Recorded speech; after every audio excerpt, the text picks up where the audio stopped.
पुढची बातमी आहे ती लातूरमधून। लातूर रस्त्याच्या कामाच्या शुभारंभावरून भाजप आणि काँग्रेसमध्ये जोरदार राडा झाला। आमदार अमित देशमुख उद्घाटनासाठी आलेले असताना कार्यकर्त्यांमध्ये हा राडा झाला।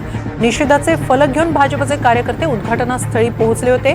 यावेळी काँग्रेस आणि भाजपच्या दोन्ही पक्षांकडून जोरदार घोषणाबाजी करण्यात आली। आमदार अमित देशमुख यांच्यासमोरच हा सगळा राडा झाला। लातूरमध्ये रस्त्याच्या शुभारंभासाठी अमित देशमुख आलेले असताना भाजप कार्यकर्ते तिथं फलक घेऊन उभे होते आणि त्यावेळी दोन्ही पक्षांच्या कार्यकर्त्यांमध्ये जोरदार घोषणाबाजी झाली।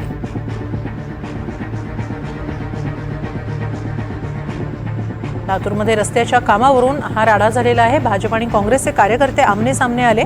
रस्त्याच्या शुभारंभासाठी आमदार अमित देशमुख तिथं आलेले असताना त्यांच्यासमोर हा सगळा राडा झालेला आहे। याबाबत अधिक माहिती घेऊया आमचे प्रतिनिधी विष्णू बुर्गे यांच्याकडून। विष्णू, नेमकं काय घडलंय?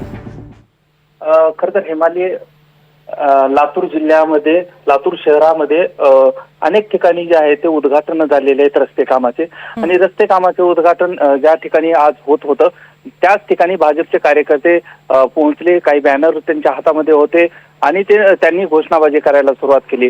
खरं तर मागील काही दिवसापासून रस्ते विकास कामाचं शुभारंभ जे आहे ते अनेक ठिकाणी अमित देशमुख यांच्याकडून केला जातोय आणि त्याच्यावर हे भाजपचे कार्यकर्ते आक्षेप घेत होते आणि त्यातूनच त्यांनी ही घोषणाबाजी केलेली आहे। धन्यवाद विष्णू, आपण दिलेल्या या माहितीबद्दल।